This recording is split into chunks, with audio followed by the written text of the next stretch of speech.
What's up, everybody? Welcome to this episode of the Dense Pixels podcast. I'm your host, Brad, joined by my co-host, Micah. Hey. Terrence is missing again this week. He decided to take a couple weeks off from all the podcasts. So it's just going to be me and Micah for a while. We'll probably get Carrie in here occasionally. But that'll be that way for a little while here. Let's talk about Destiny 2 Season 5. A.K.A. the most fun that I've had playing Destiny ever in the past week. So, if you don't mind, I'll start because I'm back, and much like a guy who has stepped out on his lady and has decided, you know what, maybe I had a good thing back at home. I ran back to Destiny, saying, "Please, baby, please, baby, baby, baby, please take me back." And she did. And now I wish I hadn't left because I'm so far. I feel like I'm so far behind. What power level is your main character? 539. Woo! You got some ways to go. Yeah, man. Like I saw you on there the other day and yesterday, and you were like 598. I'm like, dude, I'm max, baby. I'm max. Well, for another day until it goes up tomorrow. But I am maxed out to the gills. I was like, God damn it. So I was like, all right, let me get back into this. And I jumped into the Dreaming City to do the escalation protocol thing. What is it called? The binding blind well.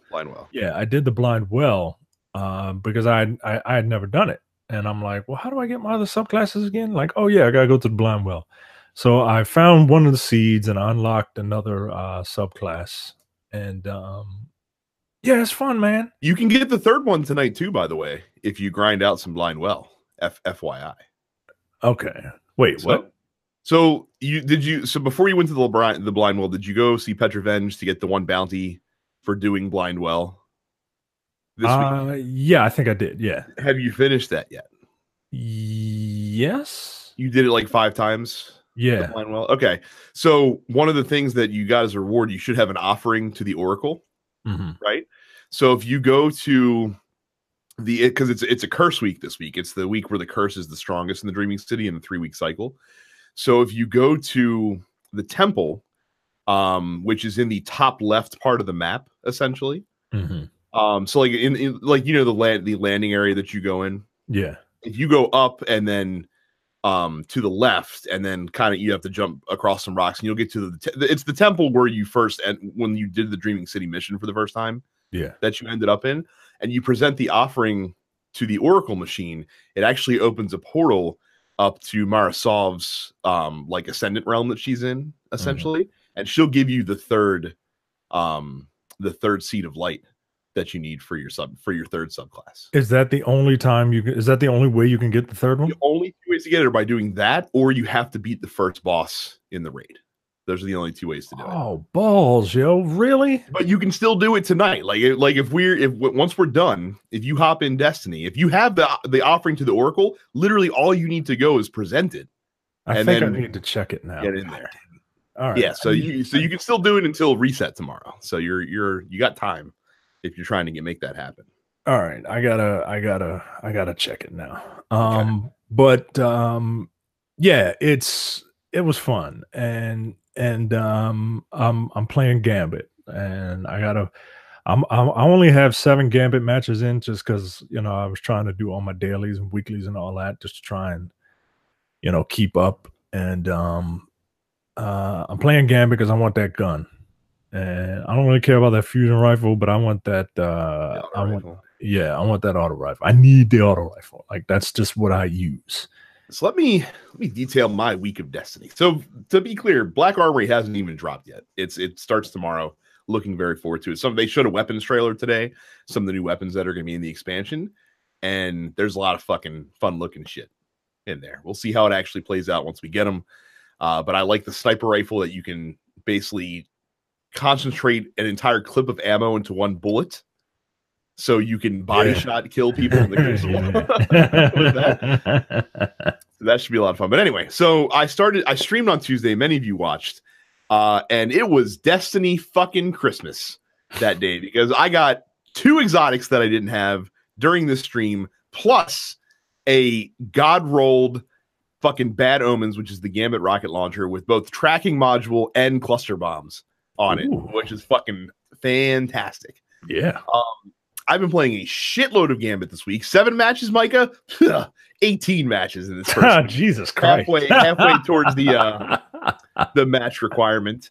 Almost done the auto rifle parts of it, by the way, in 18 matches. I'm halfway through. I have like 250 kills and like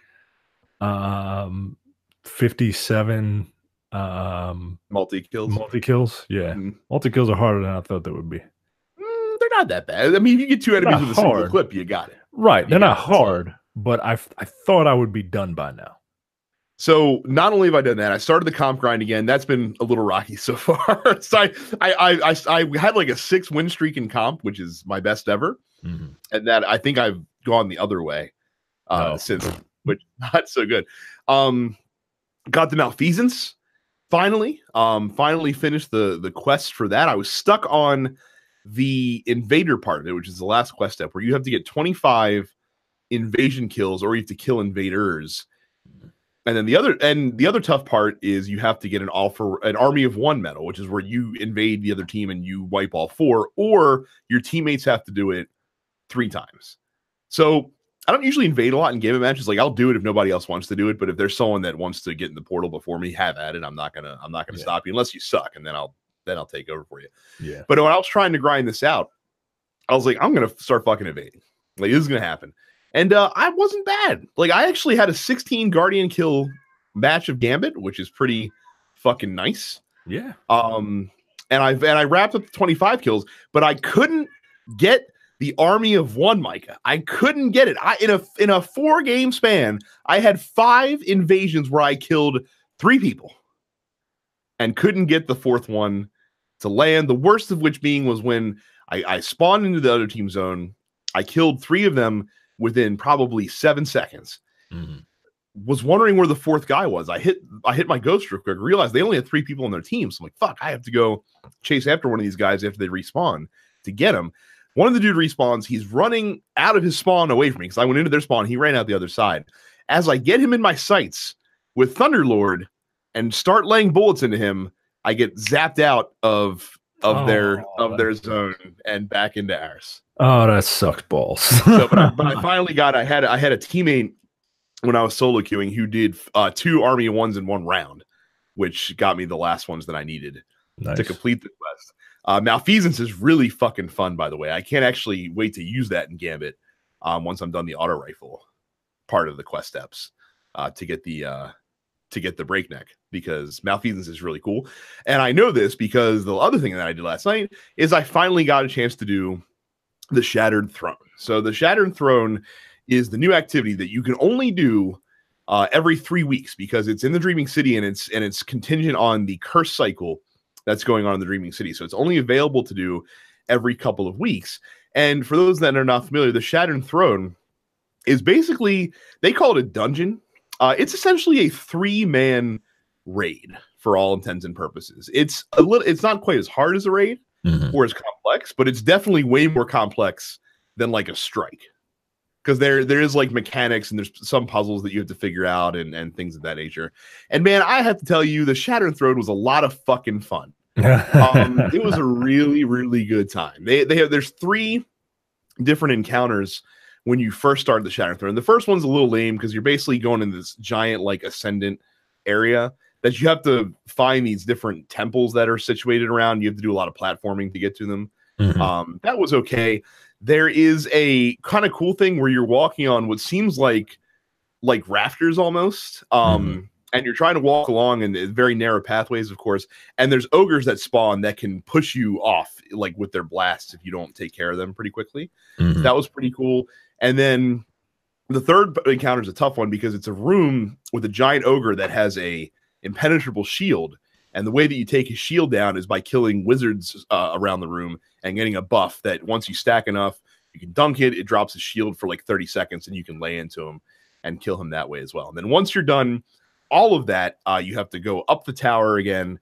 And there's a big huge, tough boss fight between a wizard and 3 hulking knights that have giant axes and tons of scions spawning in, shooting the shit out of you, which, like I said, really good time. We had a lot of fun doing it. And most importantly, I got the Wish Ender from that quest as well, because if you do the Shatter Throne once, you get a quest that you can then get these like challenge tokens, basically, and you go back into the Shatter Throne. There's some goofy shit you have to do to charge the tokens up, but if you charge all 3, then you get the Wish Ender bow, which I've not gotten a chance to try yet, but I'm really looking forward to it. But yeah, I got that. I got the Black Talon sword. I got the Trinity Ghoul bow, which I'm a little lukewarm on, honestly. But it's just been a fun fucking week for Destiny. Right. I can't wait for Black Armory. I'm gonna probably stream tomorrow as well, and yeah, it's been a lot of fun. I don't know what to say. It's been a good time. I got a lot of catching up to do. Yes, you do, but fortunately, a lot of milestones.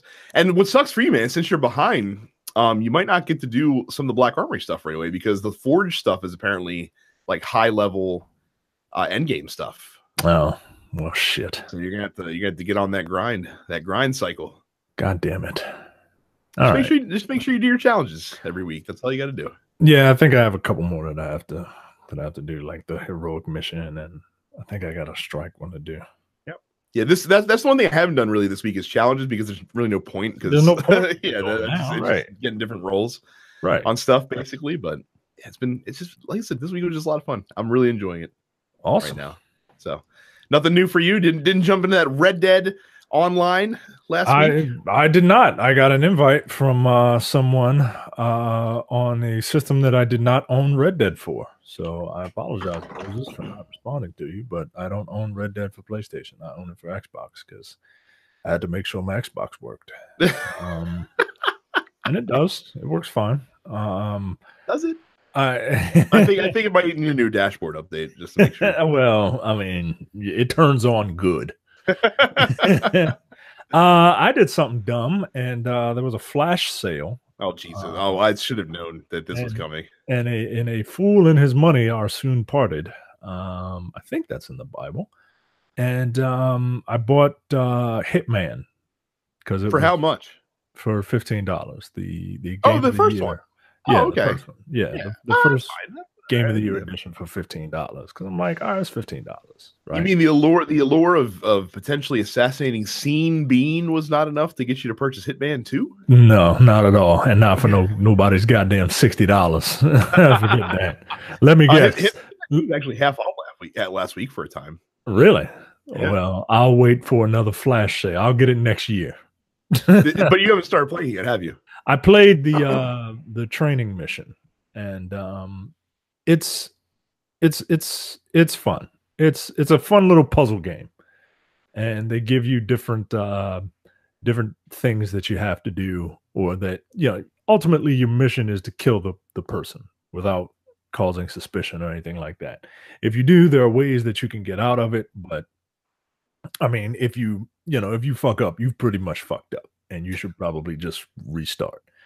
But it is fun, and it is fun to try and complete the puzzle using certain qualifiers, right? Like kill the mark with rat poison, or find a certain outfit and sneak onto a thing in that outfit, So it's cool. By the time you're hearing this, the flash sale will be over.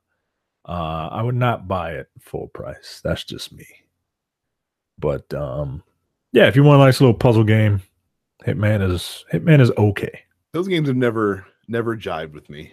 I've tried a couple, and it just never quite suits me for whatever reason. I'm trying really hard to resist buying Tetris Effect, because I'm hearing it's fucking phenomenal, even if you don't play in VR. So you know me and them puzzle games, but them falling block puzzle games can't resist. Dude, listen. So we had to get a new television because my son broke our other one by accident.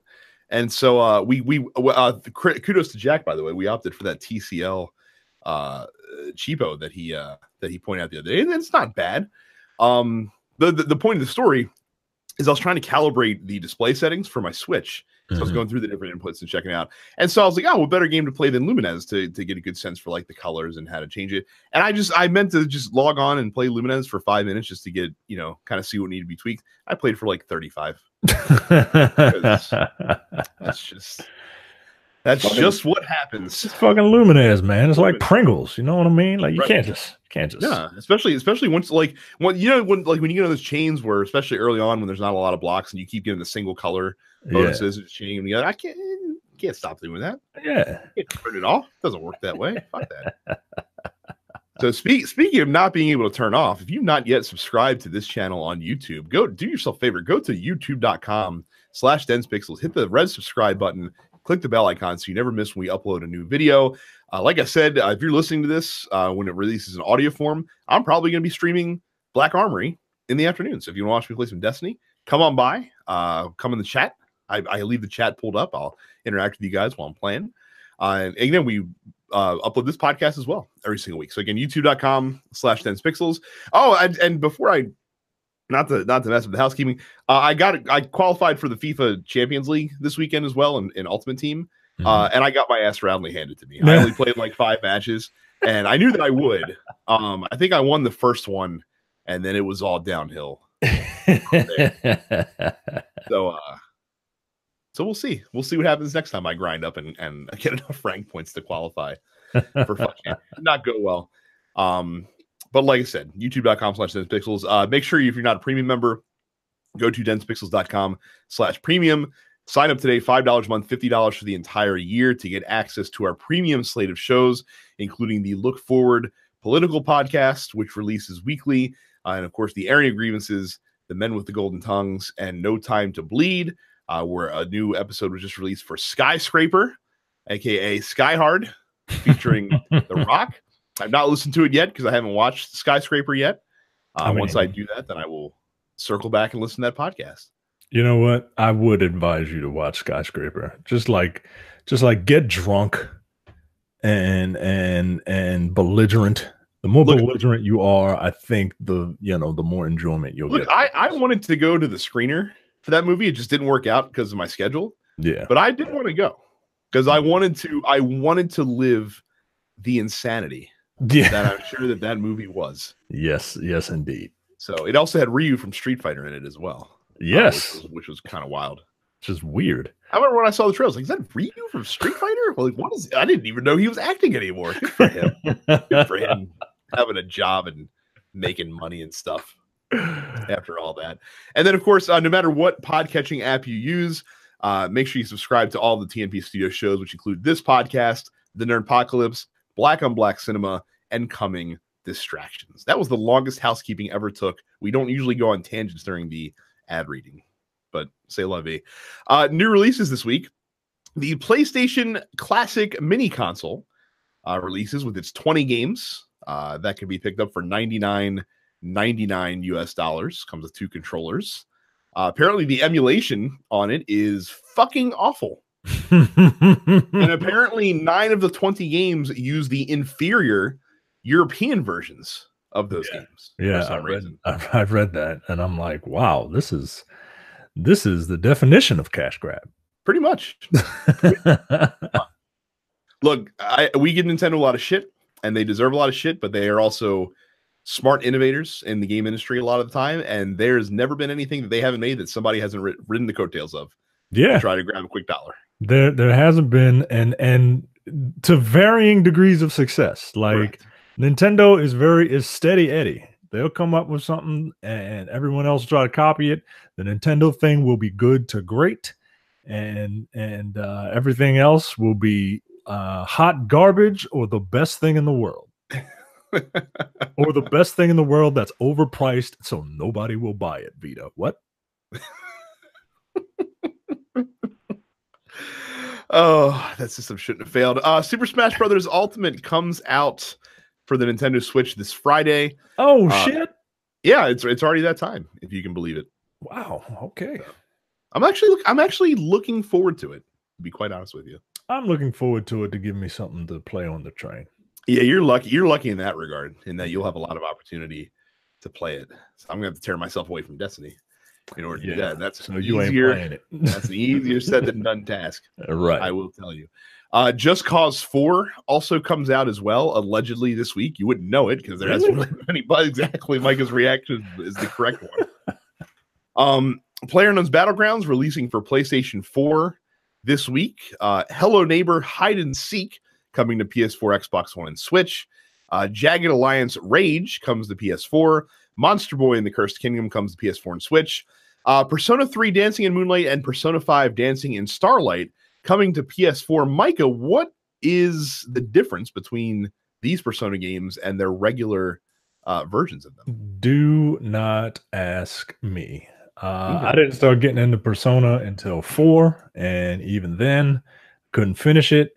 I started 5. I got further, but 5 takes way too fucking long. Like, I put like 60 hours in Persona 5, and I'm nowhere near finishing it. And I said, bump this. I don't care anymore. RPGs, I'm really tired. I'm sick and tired of RPGs being 100 hours. I don't need a 100-hour RPG. I don't need a 60-hour RPG. Didn't you just invest 60 hours into Assassin's Creed Odyssey? Look how long it took me. I just finished it. And yeah, look, 40 hours for an RPG. That should be that is more than enough to tell whatever stupid story you're going to tell. You know what's funny? Those turn-based JRPGs of yesteryear were about 40 hours, and they seemed endlessly long. Exactly. Back then. Because one, they're super fun to play, and you know, like it doesn't wear itself out. The pacing is fine, but this Assassin's Creed is way too fucking long. It's way too long. Well, look, somebody in our fan group, denspixel.com/fans, will, I'm sure, enlighten us as to what these versions of Persona are, and I look forward to you educating us on that. Subnautica receives a full release on PS4 and Xbox One. I know it's been in the Xbox preview program for quite some time. Gwent, I guess, is coming out of beta as they are putting out their 1.0 release. Gwent, of course, the card game, not ripped off, but spun off from the Witcher 3 game. Katamari Damacy Reroll, the remake of the original Katamari Damacy, comes to the Nintendo Switch this week. And then because it's a new month, we have new free games. Now, if it were me and I was running a video game hardware company, I would make sure that in the month of December, I have the best potential free game platform available, because a lot of people are going to be getting these consoles and subscribing to your online service for the first time in December, and you want to put your best foot forward. Let's see what we have for the month of December for PS4 and Xbox One. On Xbox One, for the entire month of December, you get UBE2. I don't even know what that game is, Micah. It might as well say UB40 and be talking about red wine, because I have no clue what UBE2 is. So that's free for the entire month of December. Never Alone, another game that I'm not too familiar with, comes out the back half of December into the first half of January. Well, I mean, it's got a dog in it, so I'm immediately out. Now, the end of December, you are getting, for the first time in the Games with Gold, a free original Xbox game, Mercenaries, Playground of Destruction. That's available from the December 16th to the 31st. However, the first half of the month, you are getting for free the Xbox 360 game Dragon Age 2, aka the black sheep of the Dragon Age series. Micah, you are a Dragon Age super fan. Yeah. Please tell everyone why they're getting shit on by getting Dragon Age 2 for free. Yeah, you should probably just go back and play Dragon Age 1. Like, even if you didn't, or Inquisition. Yeah, or Inquisition. Dragon Age 2 was just kind of like in that weird transition period where they didn't quite know what they wanted to do, which ended up being Inquisition, but it was way different from Dragon Age 1. Yeah, Dragon Age 2 is not my favorite. I don't hate it as much as everyone does, but it's by far the Dragon Age series is like the Indiana Jones series. One is good, two is bad, and the third one is pretty goddamn great. Look, I asked you to tell people why they shouldn't like Dragon Age 2. I did not ask you to slander Indiana Jones and the Temple of Doom, one of the finest movies that's ever been crafted by the hands of Steven Spielberg. How dare you? How dare you? Much like the Die Hard series. The first one is good. The second one is not. The third one is great. And now you're shitting on Die Hard 2. What's wrong with that? Compare Die Hard 2 to Die Hards 4 and 5. What? Huh? There were Die Hards 4 and 5? What? I don't know what you're talking about. Unbelievable. Sipowicz was in that, goddammit. He was probably the most memorable character for the movie. So those are your free games for Xbox. So surely PlayStation steps to the plate to save the day. Well, on PS4, you have Soma, a sci-fi horror title from the folks that gave you Amnesia. I hear this is good. Okay, I hear this is a good game. It is certainly not my cup of tea. Nah. So you got that. And then Onrush, the all-action, gravity-defying racing game on PS4, which I've heard nothing about, which is probably not a good sign. You can also get Iconoclast for PlayStation Vita, which has cross-buy for PS4. And weirdly enough, probably the best game they're offering, Papers, Please, for free, but only for PlayStation Vita, as that is not a cross-buy game. Also, if you have PlayStation Plus, you can get the Warframe PlayStation Plus Booster Pack 3, which includes 100 platinum, 100,000 credits, Quanta, which is a laser rifle, the skin for that rifle, and a 7-day affinity booster and a 7-day credit booster. That's available until January 15th if you play Warframe. So those are your free games. Big fat dud, I think, this month for both. Not really feeling these free releases. And more on Dragon Age possibly later in the podcast. A couple release date new game announcements. The Elder Scrolls Blades delayed into 2019. Funny how that news came so hot on the heels of all of the problems with another unfinished game that Bethesda Softworks happens to be publishing. That's funny. I wonder if that's a coincidence. And then Fortnite's account merge feature, bringing PS4 into the fold, has also been delayed into 2019 as well. So I guess I'll be reading headlines now. I can. Later. Okay, sure. I can read these. Give your voice a rest. Valve used to take 30% cut of all revenue that games brought in through Steam. This didn't sit well with developers who sometimes argued that Valve wasn't doing enough to earn that large of a cut. Yeah, Valve, what do you mean? Releasing 800 games a day and bearing good stuff, and the bottom of whatever fucking crap list is Valve not doing enough? Steam is the worst agent ever. Valve is just the worst talent agent, right? Like, they get you shit jobs and they take 30%. Get out of here. Well, now Valve has announced that it will take a smaller percentage of a game's revenue once it hits certain sales milestones. Okay. All right. The milestones are not insignificant, by the way. Yeah, I can't imagine. Starting from October 1st of this year, when a game makes over $10 million on Steam, the revenue share for that application will adjust to 75% to 25% on earnings beyond 10 million. At $50 million, the revenue share will adjust to 80-20, beyond 50 million. And revenue includes game packages, DLC, in-game sales, community market. That's good at least. I just did the math. So a $30 game on Steam, in order to get that first threshold, would have to sell a third of a million copies, 333,000 copies. But that's just in game sales. If they're incorporating, other sources of revenue in that, then that's a little more fair, I guess. Yeah. All right. I'll give you that. But wow, like 30% seems like a lot. So it's actually that much. It's actually not. That's actually the same revenue percentage that's taken by other digital platform platforms as well. So iOS takes, or Apple takes 30%, Google takes 30%. God damn, really? Yeah. Oh yeah, no, it's actually that high. Yeah, it's and I think that Valve is doing this because I think people are starting to research other ways to distribute their games on PC. Because like this article alludes to, Valve is a fucking shit show when it comes to promoting games on Steam. They're very bad at it.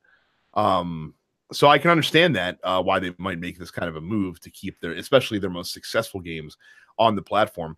And I think that they could have avoided having to do something like this if they just did a better job promoting helping the cream rise to the top. Yeah.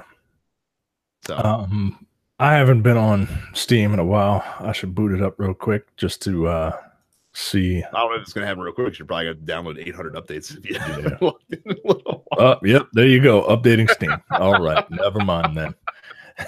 Never mind. But look, I mean, there's a lot of like traditional, like, now Activision and Blizzard are self, putting all their stuff out, and EA's been doing it forever, and Ubisoft's doing it forever. And I'm sure that other places would like to, and self-publishing has also been a little bit more prevalent, I guess, lately.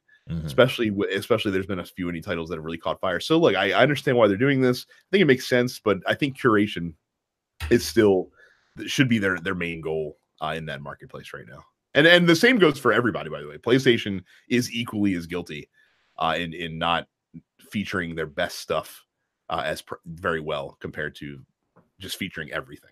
So yeah, every time I open up like the PlayStation Store and look for certain deals, or I peruse. I'm cheap, so I peruse the deals of the day or whatever, and there's a lot of shit there that's just like, huh? Oh, try finding a theme on PlayStation, by the way. Like, if there's a particular theme that you want for your PS4 desktop, for lack of a better term, it is a fucking nightmare trying to find it. Unless the only way that it's searchable is if the theme is linked to a game.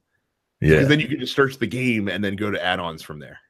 I imagine that you have Tater Tot Hotspurs thing on your PlayStation. No, sir. I have a Destiny 2 background. That Forsaken background is nice though. No, I have did you get the black and white one? The hand-drawn one? No. Oh, you should find that one. I'll have to search it up and link it to you, because the one that I have is way better than the regular Forsaken one. So okay. All right. So, all right, Valve is trying to appear like decent human beings. We're just trying to keep business on there. on the platform. It depends on how you spend it. The Federal Trade Commission has agreed to investigate video game loot boxes in a Congressional Oversight Committee hearing. The FTC Chairman Joe Simons affirmed Senator Maggie Hassan. No, I'm just playing. Senator Hassan's request that loot boxes be investigated. The exchange took place in a Senate Commerce Subcommittee hearing that was mainly focused on data privacy issues, but which ranged into other territories. Quote from Hassan: loot boxes are now endemic in the video game industry and are present in everything from casual smartphone games to the newest, highest budget releases. There is a British video game journalist somewhere who is laughing his ass off because the government has to come in and investigate something that the AAA gaming industry failed to do. Maggie Hassan's been actually beating this drum for several years now. I think it's just because other countries are starting to do this themselves that it's being taken a little bit more seriously. The ESA gave a statement. Unsurprisingly, they're carrying water for the industry itself and resisting this. But look, this was inevitable, especially with the amount of money that is flowing in on these, and there's enough people making enough noise about how they may or may not be gambling. That's at least it's going to get looked at. I don't know if the FTC is going to do anything. I would imagine probably not. And I don't even know if the FTC really can. I think in order to really change a lot here, you would actually need legislation passed. Yeah, something a little higher than that has to come up. The best that the FTC can do is present information that can be used, you know, to as reasoning for legislation to come down. I still don't see anything happening to loot boxes. It's funny because, like I said, we're pretty liberal. This is, but every liberal has a few like conservative tendencies, and this is one of the ones where I think we definitely are. Yeah, like I get it, right? Like if you have a problem with gambling, like that's your problem. You know, it's not. I don't know. I don't know. I see people rail against it over and over and over and over and over again, like loot boxes. And I get where you're coming from, but at the same time, like, and I really hate to side with a corporation, but you know, have a little bit of self-control. I don't know. I don't know. I know I have an addictive personality. That's why I don't drink. Because I don't think that, you know, alcohol needs any more legislation, right? Like you gotta, you know, you gotta be a certain age, and then people work around it. So what's the point of that legislation? Like, and look, it's we talked about on the show. I don't think we're gonna unearth any new ground, but yeah, again, I'm not shocked it's happening. It's just I don't think anything's gonna come of this. Right, like nothing's gonna happen. Like you'll pay, it'll be paid lip service, and then that's it. Like you'll still have them.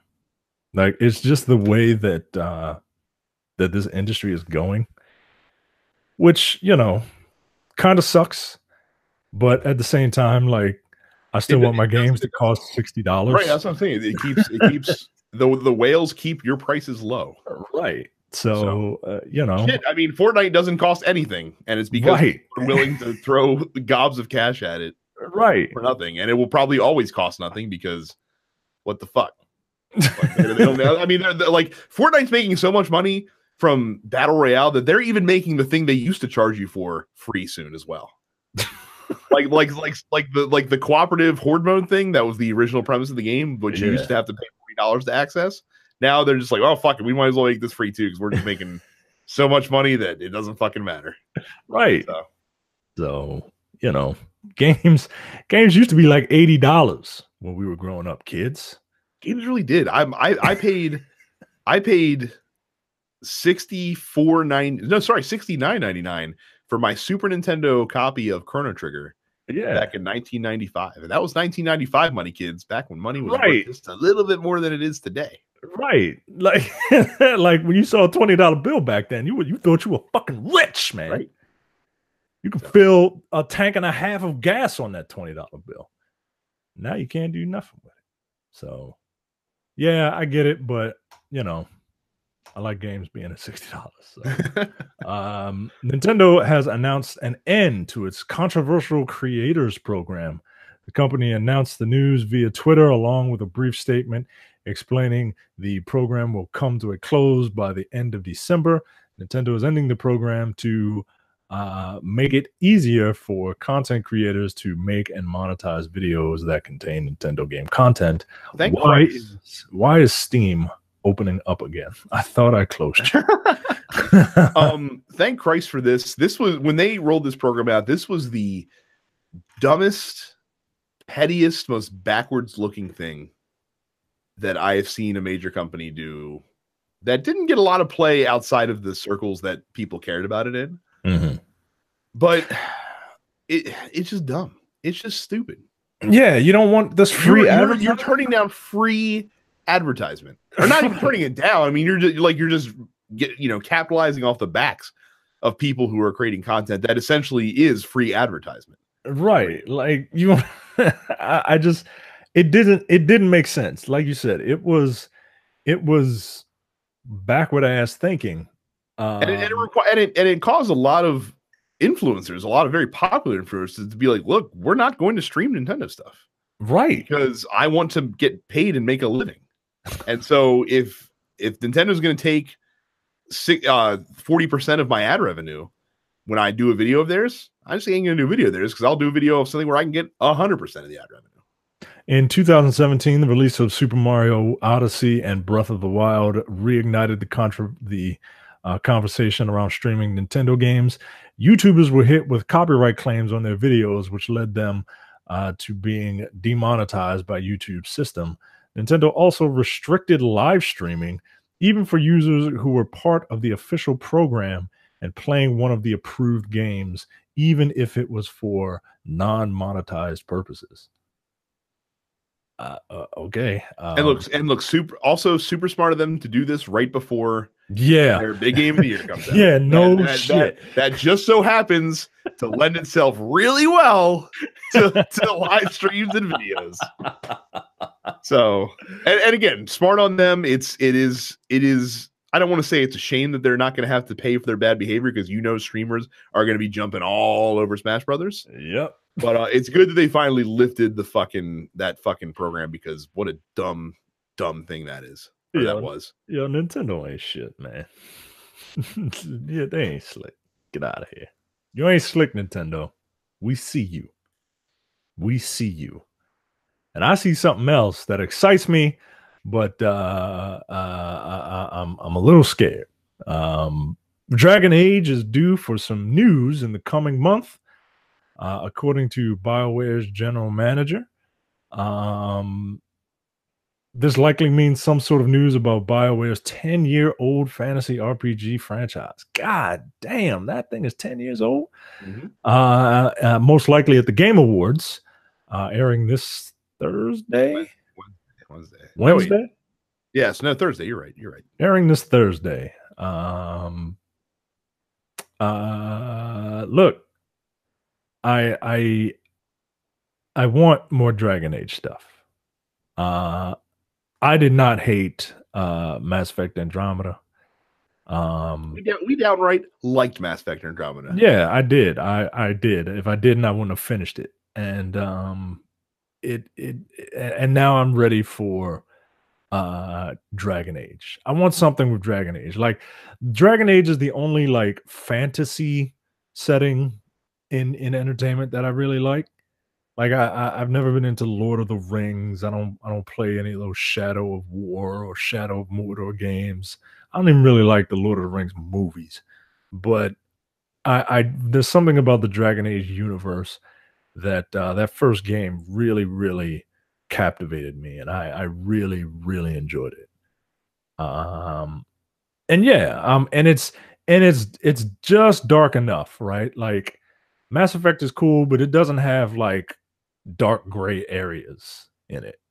Like, you are literally a paragon of virtue, or some badass renegade. Whereas Dragon Age plays in shades of gray, and they get a little more violent, a little more adult, and yeah, I'm looking forward to it. I'm excited at the possibility of what it could be, and I'm ready to be disappointed if need be. Isn't it funny how every like BioWare hype news is treated with the same like kind of scalded dog? Yeah. People are very trepidatious when it comes to a BioWare release, man. It was like, I don't know. That's wild. And I end up loving them. Reboot Jade Empire, BioWare. I don't think that's going to happen. No, it most definitely is not going to happen. Definitely is not going to happen. It's been 4 years since Inquisition released. Yeah. So it's about time for to get at least news about a new Dragon Age title if they plan on continuing the franchise forward. I never did advance that far at Inquisition. I got to Skyhold and stopped. And I never went further. Yeah. I've always thought about revisiting it. Of course, I just don't have time. I mean, it's too late now, but I could always get back into it if I really wanted to, but that's the only catch though. But I had to start from the beginning. I couldn't just jump in halfway through at this point. So, but yeah, what were you gonna say? It's a great game, man. And if you enjoyed the way that Mass Effect Andromeda played, like, they aped that from Dragon Age Inquisition. Yeah. And I will say this: if they do say something at the Game Awards, it is going to be a new game announcement. Like, they wouldn't use that platform just to announce some bullshit. Yeah, no. Yeah, I will flip my wig if this announcement is just like Dragon Age remastered. Like, what? No, I want a new game. So bring it on. See. Prepare for disappointment, though, just in case. Just in case. Yeah, I am preparing myself for disappointment. So don't forget, when they do announce this new Dragon Age, we'll call it Dragon Age Requisition. You can pre-order it from densepixels.com/Amazon. We appreciate whenever you use our link to buy anything from Amazon, because we get a small percentage of the sale, yet you pay the same low Amazon price. So anytime you buy anything big or small from Amazon.com, make sure you use the link densepixels.com/Amazon and help support your favorite video game podcast. And now we go to top stories, aka let's shit on Fallout 76 for a second week in a row. Especially while there's no one here to defend it. Bethesda is going to apparently replace the Fallout 76 Power Armor Edition nylon bags with the canvas bags that they promised people. Wow, it even says that it's a canvas bag in the advertisement. Well, that was the whole. So for those of you that missed it, because this all developed since we've been gone last week, there was a $199 edition of Fallout 76 that our own Carrie pre-ordered before canceling it because she needed the game right away and Amazon fucked up. Densepixels.com/Amazon. Make sure you use our link. That came with the Power Armor helmet, but also came with an advertised canvas West Tech bag. Now, if you look at this advertisement, it says canvas bag, and it always said canvas bag. However, it was discovered that the Power Edition actually shipped with a shitty, low quality, crappy looking nylon bag. And everyone that got the Power Armor Edition got that crappy bag. So here's the problem, is that someone reached out to Bethesda, and Bethesda support gave them the, well, it's not our fault that you feel bad about it response, saying, quote, "We are sorry that you aren't happy with the bag. The bag shown in the media was a prototype and was too expensive to make. The bag that we advertised in our $200 collector's edition was too expensive to make, but we didn't bother telling anyone who pre-ordered the $200 collector's edition, and instead gave them the old switcheroo with a shitty shit doo-doo nylon bag, basically." So Bethesda did come back. They apologized to the customer that got that response. And they said the corporatized version of that sentence became, "Unfortunately, due to the unavailability of materials, we had to switch to a nylon carrying case in the Fallout 76 Power Armor Edition. We hope this doesn't prevent anyone from enjoying what we feel is one of our best collector's editions." Due to the unavailability of canvas.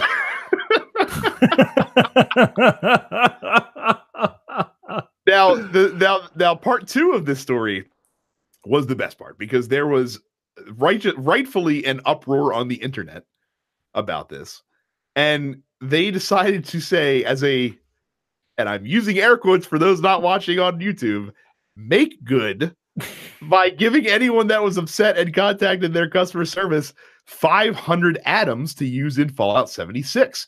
Now, you may ask yourself, what does 500 atoms mean in terms of real world money? Great question. 500 atoms is equal to $5 in in-game Fallout 76 currency. Ironically, 500 atoms would not be enough to purchase the postman skin who carries the canvas bag in the Fallout 76 game. You would need to pony up another $2. Yo, I don't want to hear nobody say nothing about fighting games and the way that they distribute content. I really don't. Like, you can't even buy, I think you can only buy one thing for under $5 and in their microtransaction like store or whatever. And it's like a paint job for furniture or some shit like that. So it's not like a like this is a spit in the face. A huge spit in the face on top of everything else that's going on with this game. On top of that. Now, like Mike has said, an update came out literally hours before we started recording the podcast that says that now they are finalizing manufacturing plans for making replacement canvas bags. If you submit a ticket to their customer support by January 31st, 2019, then they will send you a canvas bag as soon as the replacements are ready. But Jesus fucking Christ, how they allow this to happen? It's literally like the phrase false advertisement gets thrown out erroneously a lot. False advertisement is like the First Amendment of the retail industry. Nobody understands what, or of the marketing industry. Nobody understands what it actually means. Yeah. This is literally false advertisement.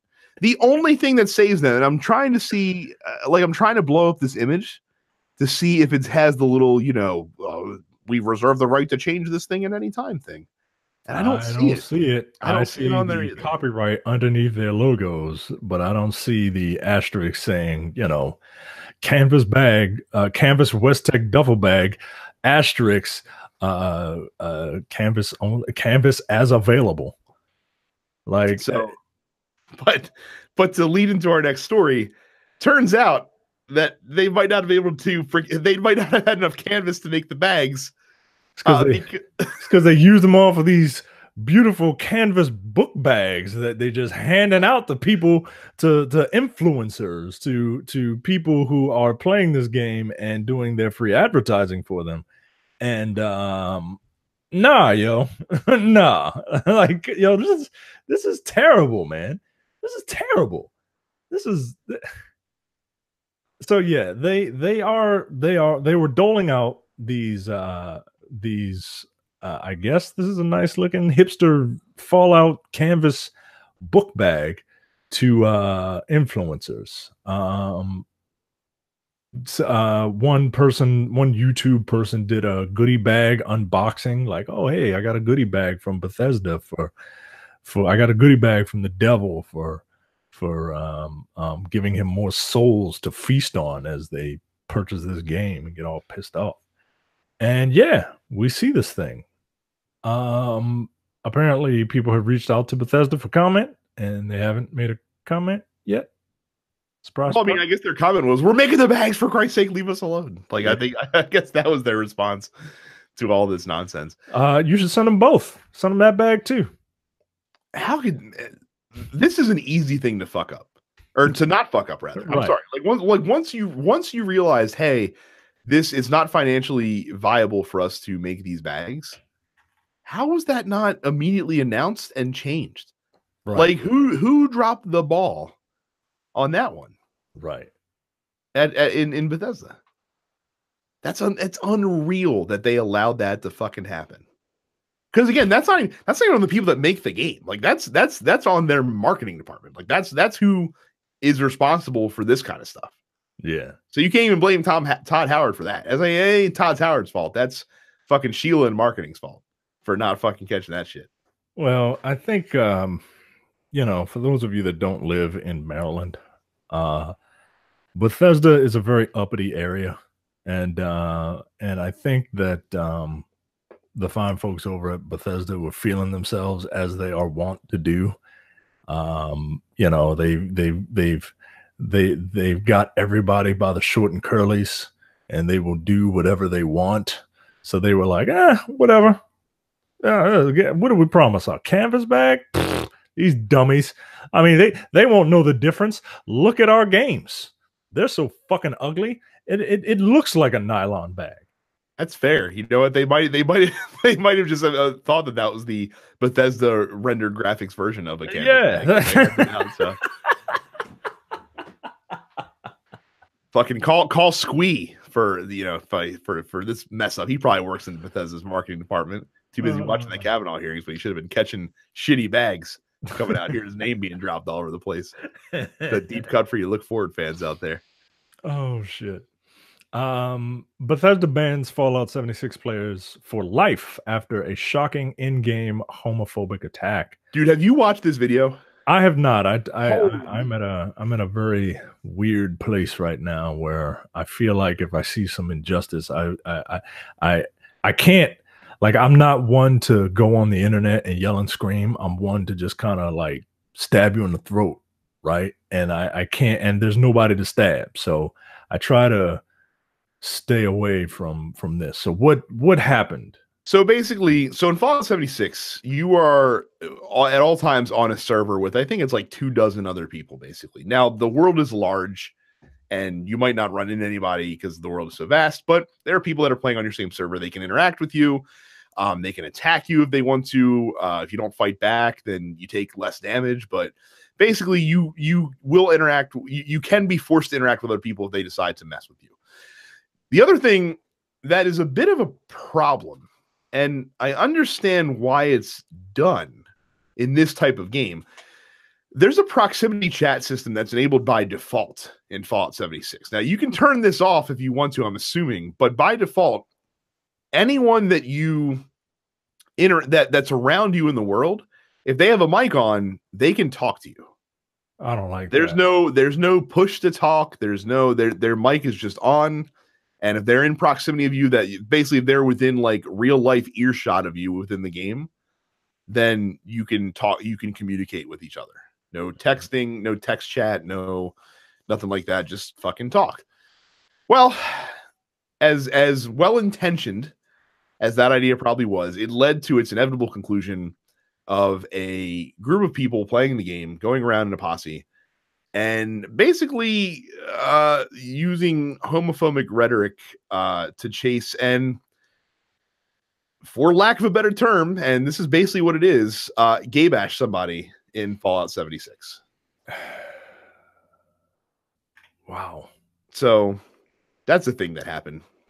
Jesus Christ, yo. What is going on, man? The story is linked in our show notes. You can watch the videos are in there if you want. By the way, there's no easy reporting feature in Fallout 76, apparently. Of course not. Like the dude that was being harassed literally had to jump on Twitter and post these videos and tag and at Bethesda and at Fallout to get it noticed. Jesus. Why you don't have a fucking report feature in your game, like in an online only game? Like, why? Like that is the first thing that some people do, is they go and grief people, and then there are people who will do it in the most disgusting way possible. I'm too old for this world, man. So apparently you have to it's web-based reporting. You can't just do it in the game. That's how the fuck is that a thing? And they're not the only ones, by the way. Ultimate Team has the same problem. And I kind of understand why it's not done, because people will abuse that feature. And if you put it in the game, you make it very easily accessible to them, then it could get abused. And I understand that. So what happened is, oh, by the way, so Eurogamer, which is the story that we're quoting from right now, they reached out to the guy that was like the ringleader of the party, and he got back in contact with them. So originally Bethesda banned him for 3 days. Now, this will shock you, Micah. The guy in question here is a senior in high school in the United States. Of course he is. Right. He admitted that he's like, yeah, my version of the events is the same, but I don't hate gay people. We were just having fun, and we felt it'd be fun to offend these guys. You can call it evil, but we think it's just playful immaturity. It gets better, Micah. He says, and I'm quoting now, "I do not regret the incident. I will not apologize given the opportunity. I don't plan on doing anything like this in the future, but to be fair, I didn't plan the initial incident. I just found them and decided to go through." Oh my God. What? Oh my God. All right. I can't do this. I can't do it, yo. This is fucking ridiculous. So Bethesda then decided to up it to a lifetime ban. But wow, yo. Yeah. Wow, yo. Nathan the Hick, is that the guy's name? That was his screen name, yeah. All right, yo. But yeah, so God damn. So yeah. Bethesda responds officially by saying, quote, "Fallout 76 empowers players to permanently block other players And they say this pointing to the reporting tools on Bethesda.net and Xbox One and PS4. Quote, "We will not tolerate this kind of behavior by any of our players, nor towards any of our players. We will continue to investigate claims of misconduct or abuse along with Microsoft and Sony and take action when necessary." You cannot have a game that is solely reliable on player interaction and not make it easy to report people who are committing abuse. I'm glad you guys got to the correct outcome. Why was it so hard for the person that received this abuse to report it? That's the biggest problem here. Bethesda cannot control how other people act in their game. They can't.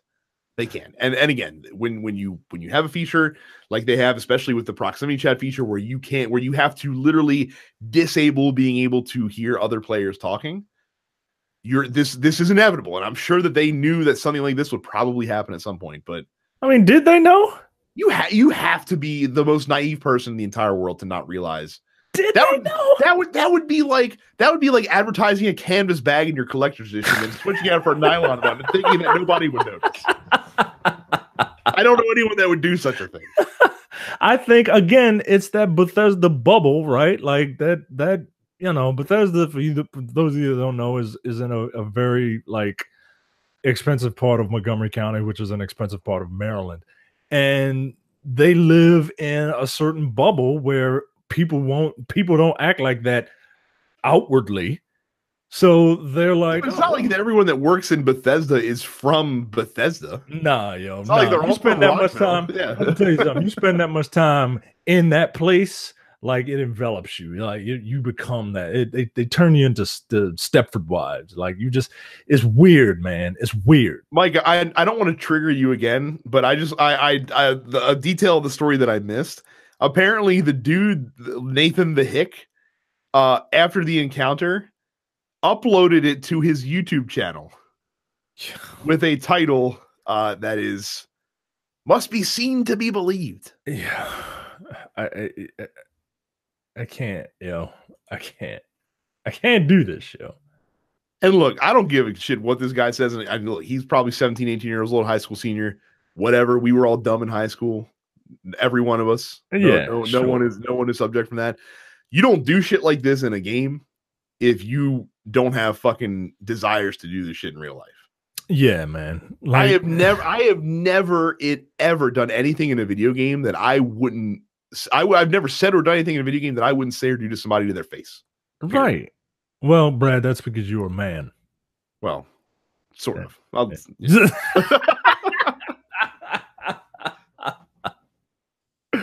Holy shit, man.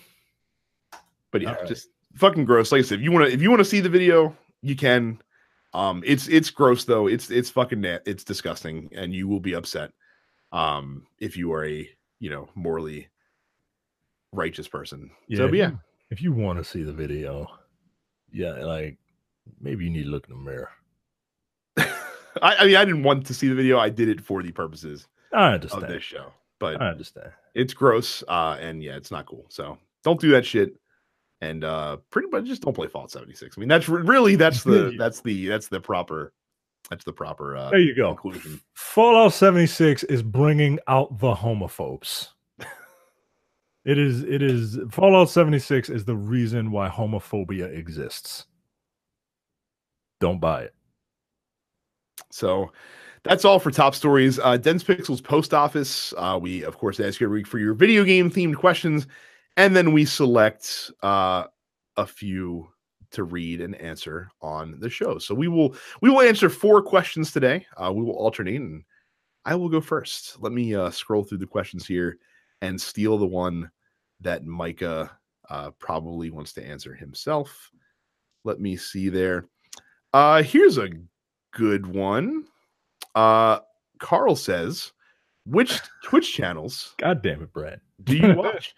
If you don't watch any, what games would you like to become famous for streaming, assuming you had to become famous for streaming video games? That's a great question, Carl.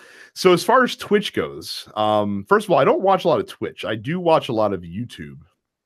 And there's a lot of streamers that stream on both, or they'll stream on Twitch and then they'll upload clips to YouTube. it will shock nobody to learn that most of what I watch streaming wise is Destiny related. I like big fan of Datto, MTashed, Aztec Cross Gaming, pretty good. True Vanguard, Fallout Plays. Kind of funny. I'm subscribed to on Twitch as well. I'll catch their live show occasionally if I'm not doing anything, but usually I check it in podcast form later on. But yeah, those are the biggies. I mean, there's a few that I probably pick up here and there. Mesha Sean on YouTube as well. Also a solid Destiny streamer too. But yeah, that's pretty much it for me. It's all Destiny all the time, baby. That's the only thing that I take care to watch. I like you only really watch Twitch when tournaments are on. Usually fighting game tournaments, usually Evo. I'll occasionally watch some random matches during one of the Capcom Cups that they have around the world. But I usually watch them when they are uploaded on YouTube. On YouTube, I am subscribed to ACG. These are just the video game related ones. I'm subscribed to ACG. Maximilian Dude. Some of the more corporate, GameSpot, IGN, Gaming Bolt, the BioWare, not the BioWare ones, the NetherRealm stuff, Injustice and all that good shit. And then I follow a couple different journalists that are amusing to me, but they're more famous than we are, so they don't get a plug. And typical like Capcom and Namco stuff. If I had to become famous for streaming, I'm not good at games, and the only games that I think I would stream would be like the David Cage style story based games, right? Because that's the one thing about streaming that I don't understand. One, it's got to be a game that like plays kind of like a movie, right? And even like open world games or adventure games, like I love those games, but I don't want to watch somebody else play those games. Mm-hmm. So I would probably stream a David Cage style, very highly cinematic type game. Because if you want to stream something else, you got to have real good personality, man. Like you have to. There's like when we stream, like if I hop on it, you'll never see me stream by myself because I don't have that type of personality, right? I'll stream with Brad because I can do a back and forth with Brad, mm-hmm. and we can crack jokes and shit. Last time I streamed, it was with Terrence, and it was Gears of War 4. That's how long ago that was. No, we streamed you and I streamed a Nightfall together. Oh, we did? Yeah, we did. Oh, okay, excellent. Yeah, we definitely did that. So and it's like, and yeah, I need a back and forth, right? I need somebody to play off of. I need somebody to crack jokes with, something that we can laugh at. Because people who stream by themselves either don't say anything, and I just got to watch you play, and you're not a professional, or they're loud. They're real loud. Like I was looking at the Elder Scrolls online game to try and see if I wanted to buy it, and because that's a bit of a commitment, you know what I mean. And I hopped into this one dude who was having a conversation with himself about who is faster, Superman or the Flash, and I was like, "What the fuck are you talking about, yo? Like this is huh?" So, like, and see that, and to piggyback off that, like, I wouldn't want to pick a particular game to get famous for streaming because when I do stream, I make it very clear you ain't there to see high level play, you're there for me. Right. And like I said, that's why I love having the chat, because when the chat's there, you have someone to interact with. Otherwise, you just see me being a fucking goofball playing Destiny or being fucking sweaty as shit playing FIFA the entire time, which is also entertaining for different reasons. So, But yeah, so that, like I said, it would not a particular game, but like I said, if I get paid for streaming, it's just because I'd like to think that I'm entertaining enough that people want to tune in and watch me. So yeah.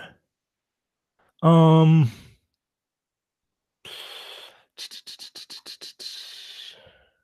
don't want to do that one just because I'm trying to find different people.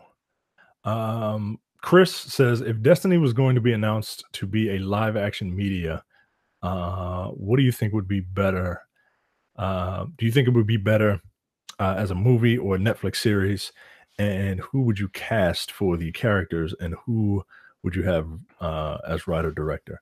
I would say series. I would cast the cast because they're actors, and they're known actors. Writer director. I mean, look, Destiny. The closest thing to Destiny that we've seen right now is Firefly. Firefly is essentially Destiny is essentially Firefly. I don't need or want Joss Whedon anywhere near this at all. At all. Not even old Joss Whedon? No, I don't want him anywhere near it. He's got that Marvel stink that he's gonna shit all over one of my favorite fucking franchises. Look, I will give my chalk answer for director. My new BFF, my sci-fi man crush in the directing realm, Denis Villeneuve, who directed the Blade Runner 2049, is making the new Dune. I guess reimagining, one could say.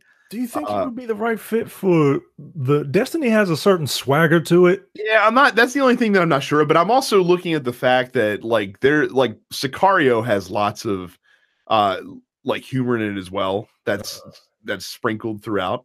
Mm-hmm. So I'm leaning on that part of it a little bit. Mm-hmm. So, but that's because I honestly I wouldn't want to see this because I think it would be awful. I don't think that it could be done justice in this format, especially because it suffers the same problem that a lot of game properties have that make them difficult to translate. Look, there are people that are hardcore Destiny fans that don't know what the fuck is happening in Destiny. So you think that you can boil that down and explain who are the Vex and what do they do and why are the Cabal here and what are the Fallen and why is that Traveler and why are we basically walking zombies that can reanimate constantly? And you think you can do that effectively? I mean, I guess if you did a series, like you could start with the Fallen and then like season 2 could be like the Cabal invade Earth or something. Yeah, that's what I'm saying. Or whatever it is. So I guess that could work. Yeah, I can't see this as a movie if you want to incorporate as much, as much lore into Destiny as you can. You would have to start with each season would have to be faction based, right? And then look, get the guy that directs the live action trailers that always come out for the Destiny games. They're always fucking great. Yeah, there you go. And done with the exact correct amount of humor for that series. So oh, let's see here. Next up, Jake asks, I should say, one game disappears forever at your hand.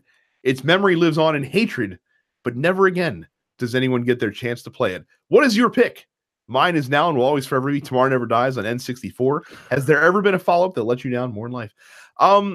One game disappears forever at my hand. Micah, as you know, I am a petty son of a bitch. Petty as they come. I don't mind being petty. So one game can disappear forever at my hand, and its memory will live on in hatred. That game is Final Fantasy VII. Just so I can stop fucking hearing about it. Come on, man. Come on. I'm tired of it. It had its day. It had its day, and it continues to try to fucking creep into everyone's life, being released on every goddamn platform known to man. Get rid of it. Shit. It's gone forever. Hope you enjoyed it while it was here for the 21 years that it was around. I'm sure you bought it 5 times. So there you go. I don't know if I hate a game that much. I'm trying to think of is there a game like the very first game that I've ever like truly hated was Superman 64. Like that was the first one that I took back. And but you know, it's not as if that game. It's not as if that game like had any impact, you know, on the gaming community at large. It was just it's a joke now, right? Like Mhm. I kind of pity it in some respects. But yeah, it would have to be like it'd have to be a popular game that everyone likes, but I hate. And I can't think of any off the top of my head, to be perfectly honest with you. You know, I'm very soft on shit that I like, and I like video games. So I don't know if I am equipped to answer this particular question. Tomorrow Never Dies on 64. Oh, you should have Jesus known that was Christ. going to be garbage. It transferred development studios and Right, publishers. that's what I'm saying. Like, what Yeah. on earth? What on earth possessed you to buy EA did their best GoldenEye impersonation and failed miserably, not surprisingly to anyone. So Oh shit! Perfect Dark was the sequel to GoldenEye, Right. and that game was great. So um, I mean, I don't want to go to Cam, but I am gonna go to Cam. no, nobody wants to go to Cam. Like, that's not. And it's not that I don't like Cam. It's just that I feel like I choose him a lot. So, what's up with the Spidey DLC being so wildly different in difficulty than the main game? I understand that each chapter is only 2 to 3 hours of content, but padding out that time with cheap as hell enemies and insanely difficult screwball challenges has me putting the game down rather than continuing through. What are your thoughts, and can you think of any other games that had a total shift from release to DLC? Um, I think they cranked up the difficulty because they expect you to be, you know, a high-end level 50 plus, you know, Spider-Man. You should literally have everything that you need. Um, and I have all of the, you know, suit gadgets and all that shit unlocked. So I assume that they assume that you have finished this game and are a high level Spider-Man.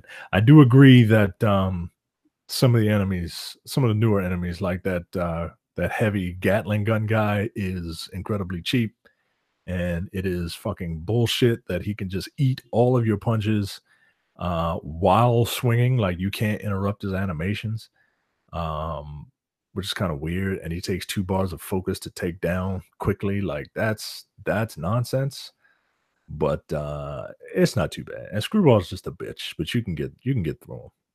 Hey, Screwball is just a pain in the butt, but you can get through those.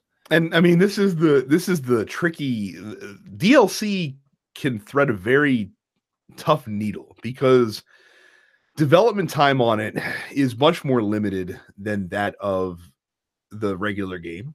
Mhm. Unless, of course, they make it beforehand, but that usually does not happen. So you can only do so much, right? Like, you can only, and I'm not saying that it's not like, you know, they waited till Spider-Man came out and then developed it in 2 weeks and released it. And obviously they were working on aspects of the DLC well before the game actually released, but it was still developed, you know, as a separate thing from the base game. So you can only do so much, and that's why it's limited to, you know, only being a handful of story missions, because a lot goes into that, especially with Spider-Man. And I haven't played Spider-Man DLC, of course, but I'd imagine it is as full production as the rest of the game, where you have your full script and your voice cast doing stuff and all of the elements and all this other stuff that's in this DLC. So but you have to charge a certain amount for it, so you want to make it worthwhile, but at the same time you still have to charge what you have to charge. Like the Spider-Man DLCs, if you look at it in relation to the cost of the game, probably should have only cost $5 a piece, but then it's not worth it for Insomniac to make them.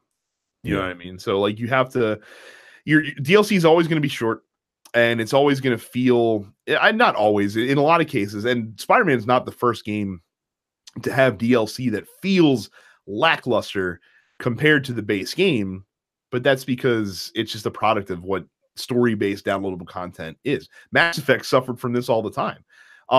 You had the, like I said, the Shadow Broker quest is one of the best DLCs of all time. Yep.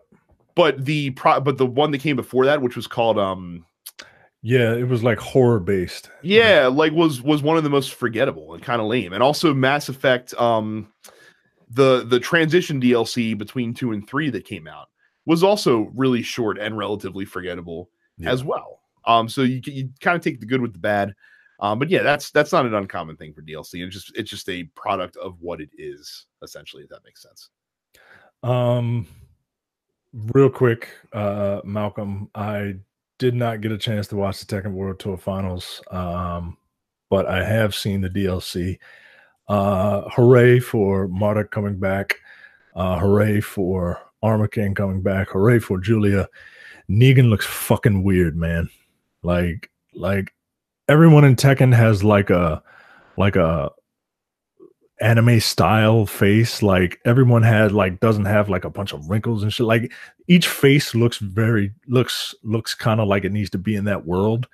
Negan looks like he needs to be in Mortal Kombat.